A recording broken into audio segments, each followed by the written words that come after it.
Hi friends, welcome to my channel. എനിക്ക് പറയാനുണ്ട്, ഇന്ന് നമ്മൾ SCERT പാഠഭാഗങ്ങൾ പാർട്ട് 12 എടുക്കുന്നത്. 7ാം ക്ലാസ്സിലെ സോഷ്യൽ സയൻസിൻ്റെ 4ാമത്തെ ചാപ്റ്റർ ഇന്ത്യ പുതുയുഗത്തിലേക്ക് എന്ന ചാപ്റ്ററാണ് എടുക്കുന്നത്. നമുക്ക് നോക്കാം. സാമൂഹിക അനാചാരങ്ങൾക്കെതിരെയും സാമൂഹിക ഉന്നമനത്തിന് വേണ്ടിയും പ്രവർത്തിച്ച പ്രധാന വ്യക്തികളും അവർ തുടക്കം കുറിച്ച പ്രസ്ഥാനങ്ങളെയും പറ്റിയാണ് ആദ്യം പറയുന്നത്. ആദ്യം നമുക്ക് രാജാറാം മോഹൻ റോയിയെ പറ്റി നോക്കാം. ഏതൊക്കെ അനാചാരങ്ങൾക്കെതിരെയാണ് രാജാറാം മോഹൻ റോയി ശബ്ദമുയർത്തിയത്? നമ്മളോട് ചോദിക്കാം, ഏതൊക്കെ അനാചാരങ്ങൾക്കെതിരെയാണ്? സതി, ശൈശവ വിവാഹം. ഇത് നമുക്ക് സ്റ്റേറ്റ്മെൻ്റായിട്ടൊക്കെ ചോദിക്കാം. സതി, ശൈശവ വിവാഹം എന്നീ അനാചാരങ്ങൾക്കെതിരെയാണ് രാജാറാം മോഹൻ റോയി ശബ്ദമുയർത്തിയത്. ആരാണ് സതി നിരോധിച്ചത്?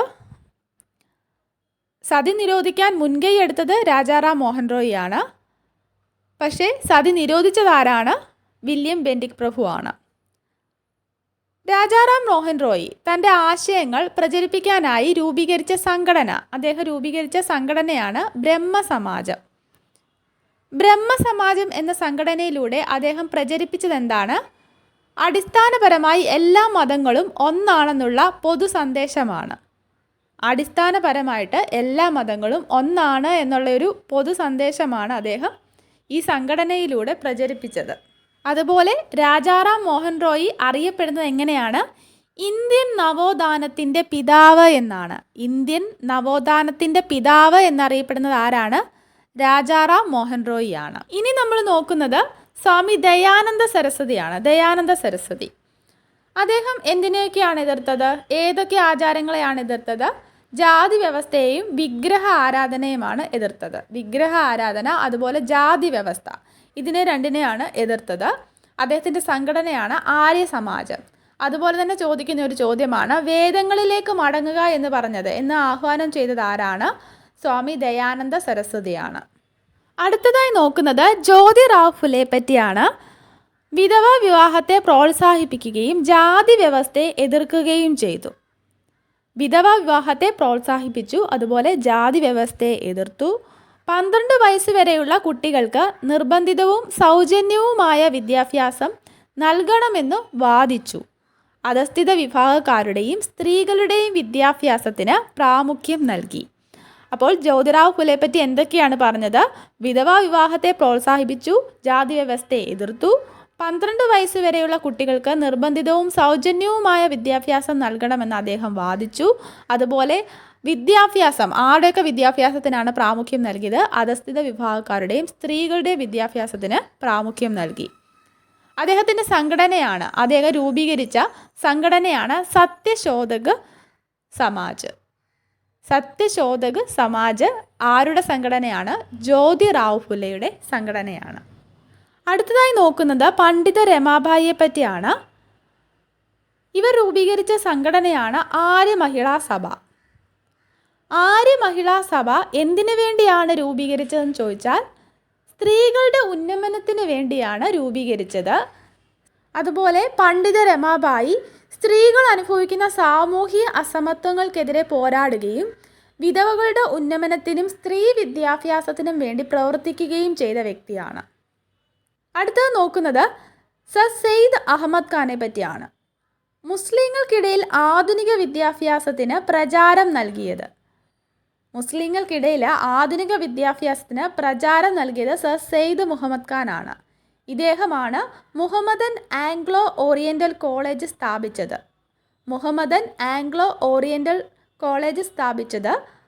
സർ സെയ്ദ് അഹമ്മദ് ഖാൻ ആണ്. മുഹമ്മദൻ ആംഗ്ലോ ഓറിയൻ്റൽ കോളേജാണ് പിന്നീട് അലിഗഡ് സർവകലാശാല, അലിഗഡ് യൂണിവേഴ്സിറ്റി ആയിട്ട് മാറിയത്. ഇനി ഇദ്ദേഹം പറഞ്ഞതാണ്, ഹിന്ദുക്കളും മുസ്ലിങ്ങളും ഇന്ത്യയുടെ വായു ശ്വസിച്ചും ഗംഗയുടെയും യമുനയുടെയും ജലം പാനം ചെയ്തും ജീവിക്കുന്നു. നാം രണ്ടും ഇന്ത്യയുടെ മണ്ണിൽ ഉൽപ്പാദിപ്പിക്കപ്പെടുന്നത് ഭക്ഷിക്കുന്നു. ജീവിതത്തിലും മരണത്തിലും നാം ഒന്നിച്ചാണ്. അപ്പോൾ സർ സെയ്ദ് അഹമ്മദ് ഖാൻ്റെ വാക്കുകളാണിത്. കോഴ്സുകൾ ഇപ്പോൾ പരീക്ഷയ്ക്ക് ചോദിക്കാറുണ്ട്. അപ്പോൾ നോട്ട് ചെയ്ത് വെച്ചേക്കുക. ഹിന്ദുക്കളും മുസ്ലിങ്ങളും ഇന്ത്യയുടെ വായു ശ്വസിച്ചും ഗംഗയുടെയും യമുനയുടെയും ജലം പാനം ചെയ്തും ജീവിക്കുന്നു. നാം രണ്ടും ഇന്ത്യയുടെ മണ്ണിൽ ഉൽപ്പാദിപ്പിക്കപ്പെടുന്നത് ഭക്ഷിക്കുന്നു. ജീവിതത്തിലും മരണത്തിലും നാം ഒന്നിച്ചാണ്. ഇങ്ങനെ പറഞ്ഞത് സർ സെയ്ദ് അഹമ്മദ് ഖാൻ ആണ്. ഇനി ഒരുപാട് കോട്സ് വരുന്നുണ്ട്, അതെല്ലാം നോട്ട് ചെയ്ത് പഠിക്കുക. അടുത്തത് നമ്മൾ നോക്കുന്നത് സ്വാമി വിവേകാനന്ദനെ പറ്റിയാണ്. വളരെ ഇമ്പോർട്ടൻ്റ് ആയിട്ടുള്ള പോയിൻറ്റ്സ് ആണ് ഉള്ളത്. ജാതീയമായ ഉച്ചനീചത്വങ്ങളെ എതിർക്കുകയും സ്ത്രീ വിദ്യാഭ്യാസത്തെ പ്രോത്സാഹിപ്പിക്കുകയും ചെയ്തു. അപ്പോൾ ജാതീയമായ ഉച്ചനീചത്വങ്ങളെ എതിർക്കുകയും സ്ത്രീ വിദ്യാഭ്യാസത്തെ പ്രോത്സാഹിപ്പിക്കുകയും ചെയ്ത ആരാണ്? സ്വാമി വിവേകാനന്ദനാണ്. അടുത്തത് വിവേകാനന്ദൻ്റെ വാക്കുകളാണ്. മഹത്തായ രണ്ട് വ്യവസ്ഥകളായ ഹൈന്ദവതയുടെയും ഇസ്ലാമികതയുടെയും കൂടിച്ചേരലാണ് നമ്മുടെ മാതൃരാജ്യത്തിൻ്റെ ഏക പ്രതീക്ഷ. മഹത്തായ രണ്ട് വ്യവസ്ഥകളായ ഹൈന്ദവതയുടെയും ഇസ്ലാമികതയുടെയും കൂടിച്ചേരലാണ് നമ്മുടെ മാതൃരാജ്യത്തിൻ്റെ ഏക പ്രതീക്ഷ എന്ന് പറഞ്ഞത് വിവേകാനന്ദനാണ്, ചോദിച്ചതാണ്. ഇനി വിവേകാനന്ദൻ്റെ ഗുരു ആരായിരുന്നു? ശ്രീരാമകൃഷ്ണ പരമഹംസനാണ്. വിവേകാനന്ദൻ്റെ ഗുരുവാണ് ശ്രീരാമകൃഷ്ണ പരമഹംസൻ. ശ്രീരാമകൃഷ്ണ പരമഹംസൻ വിവേകാനന്ദൻ്റെ ഗുരു. അദ്ദേഹത്തിൻ്റെ ആശയങ്ങൾ പ്രചരിപ്പിക്കുന്നതിനായി സ്വാമി വിവേകാനന്ദൻ സ്ഥാപിച്ച സംഘടനയാണ് രാമകൃഷ്ണ മിഷൻ. അപ്പോൾ ഗുരുവിൻ്റെ ആശയങ്ങൾ പ്രചരിപ്പിക്കുന്നതിനായി വിവേകാനന്ദൻ സ്ഥാപിച്ച സംഘടന ഏതാണ്? രാമകൃഷ്ണ മിഷനാണ്. ഇനി നമ്മൾ കുറച്ച് സംഘടനകളാണ് നോക്കുന്നത്. പ്രാദേശിക സംഘടനകളാണ്, അക്കാലത്ത് രൂപം കൊണ്ട പ്രാദേശിക സംഘടനകളാണ് നോക്കുന്നത്. മദ്രാസ് നേറ്റീവ് അസോസിയേഷൻ, ഇത് രൂപീകരിച്ചത് ഗജുല ലക്ഷ്മി നരസു ചെട്ടിയാണ്. അതുപോലെ പൂന സാർവജനിക് സഭ രൂപീകരിച്ചത് ഗണേഷ് വാസുദേവ് ജോഷി, MG റാനഡെ, SH ചിപ്ലിങ്കർ ഇവർ ചേർന്നിട്ടാണ് പൂനെ സാർവജനിക് സഭ രൂപീകരിച്ചത്. അതുപോലെ ഇന്ത്യൻ അസോസിയേഷൻ ഇമ്പോർട്ടൻ്റ് ആണ്, ഒരുപാട് തവണ ചോദിച്ചതാണ്. ഇന്ത്യൻ അസോസിയേഷൻ രൂപീകരിച്ചത് ആരാണ്? ആരൊക്കെ ചേർന്നാണ്? സുരേന്ദ്രനാഥ് ബാനർജിയും ആനന്ദ മോഹൻ ബോസും ചേർന്നാണ് ഇന്ത്യൻ അസോസിയേഷൻ രൂപീകരിക്കുന്നത്. ഇത് രൂപീകരിക്കുന്നത് വർഷം ഇമ്പോർട്ടൻ്റ് ആണ്, 1876 ഈ പ്രാദേശിക സംഘടനകളെല്ലാം രൂപീകരിച്ചു കഴിഞ്ഞപ്പോൾ ഇന്ത്യക്കാർക്ക് തോന്നി എല്ലാവരും ഒറ്റക്കെട്ടായിട്ട് നിന്നെങ്കിൽ മാത്രമേ ബ്രിട്ടീഷുകാരെ ഇവിടെ നിന്ന് തുരത്താനായിട്ട് പറ്റത്തുള്ളൂ എന്ന്. അങ്ങനെ ദേശീയ തലത്തിലൊരു സംഘടന രൂപീകരിക്കേണ്ട ആവശ്യത്തെപ്പറ്റി അവർ ആലോചിച്ചു. അങ്ങനെ 1885 ഡിസംബർ 28 ബോംബെ തേജ്പാൽ സംസ്കൃത കോളേജിൽ ഇന്ത്യൻ നാഷണൽ കോൺഗ്രസിൻ്റെ ആദ്യ യോഗം നടക്കുകയാണ്.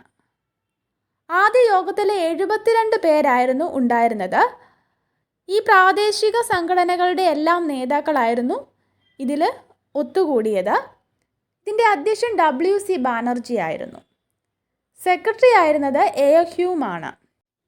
ഇന്ത്യയിലെ ഭരണ സംവിധാനം കുറെ കൂടി പരിഷ്കൃതമാകണമെന്നും നമ്മയും പങ്കാളികളാക്കണമെന്നും നാം ആഗ്രഹിക്കുന്നു എന്ന് പറഞ്ഞത് A.O. ഹ്യൂമാണ്.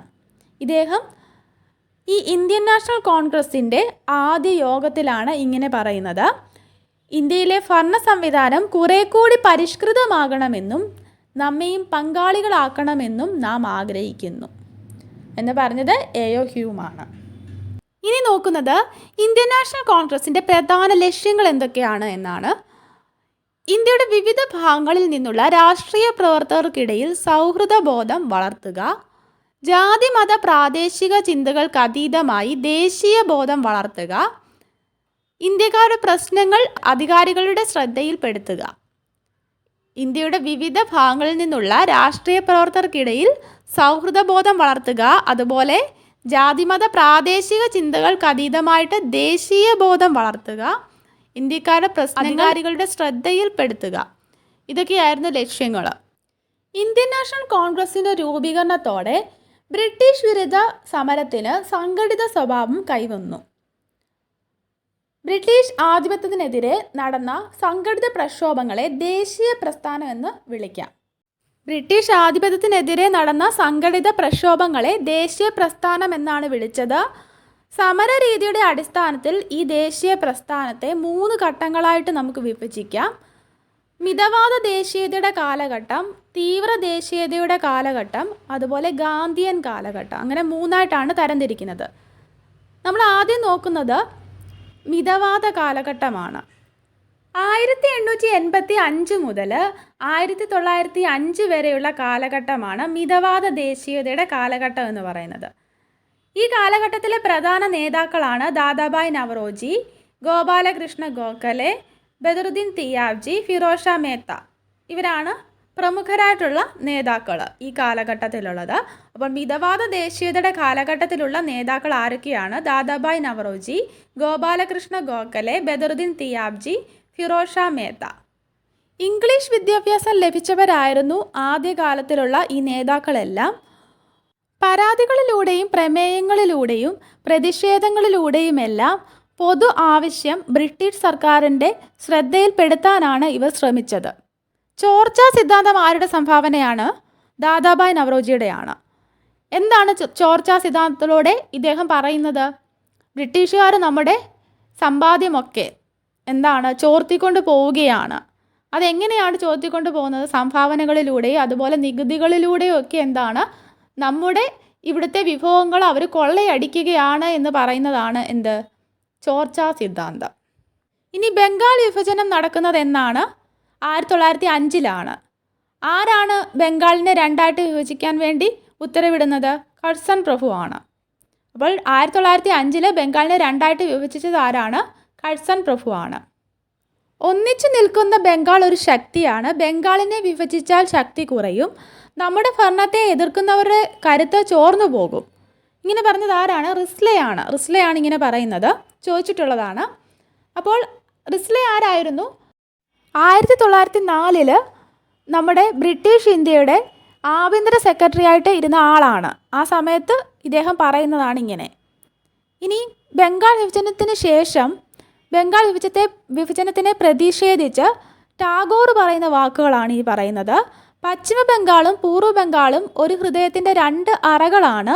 ഗംഗയും ബ്രഹ്മപുത്രയും ആശ്ലേഷിക്കുന്നതും ഫലഭൂയിഷ്ടമാക്കുന്നതുമായ 2 അറകളാണ് ഇത് എന്ന് ഈ ബംഗാൾ വിഭജനത്തിന് ശേഷം അതിനോട് പ്രതിഷേധിച്ച് രവീന്ദ്രനാഥ് ടാഗോർ പറയുന്ന വാക്കുകളാണ്. ഒരുപാട് തവണ ചോദിച്ചിട്ടുള്ളതുമാണ്. ബംഗാൾ വിഭജനത്തിനെതിരെ ഇന്ത്യൻ ജനത എങ്ങനെയൊക്കെയാണ് പ്രതിഷേധിച്ചത്? അതാണ് ഇനി നോക്കുന്നത്. പ്രതിഷേധ യോഗങ്ങൾ സംഘടിപ്പിച്ചു, വിദേശ വസ്തുക്കൾ വിൽക്കുന്ന കടകൾ ഉപരോധിച്ചു, വിദേശ വസ്ത്രങ്ങൾ തീയിട്ട് നശിപ്പിച്ചു, സ്വദേശി ഉൽപ്പന്നങ്ങളുടെ ഉപയോഗത്തിന് പ്രേരിപ്പിച്ചു, ഇംഗ്ലീഷുകാർക്കെതിരെ പ്രകടനങ്ങളും പൊതുയോഗങ്ങളും സംഘടിപ്പിച്ചു. അപ്പോൾ ഇങ്ങനെയൊക്കെ ഇവർ പ്രതിഷേധിക്കുകയാണ്. പിന്നീട് ബ്രിട്ടീഷുകാർ ഈ ബംഗാൾ വിഭജനം പിൻവലിക്കാൻ വേണ്ടി നിർബന്ധിതരാവുകയാണ്. ബംഗാൾ വിഭജനത്തെ തുടർന്നുണ്ടായ സമരങ്ങൾ ദേശീയ പ്രസ്ഥാനത്തെ ഏത് കാലഘട്ടത്തിലേക്ക് ആണ് എത്തിച്ചത്?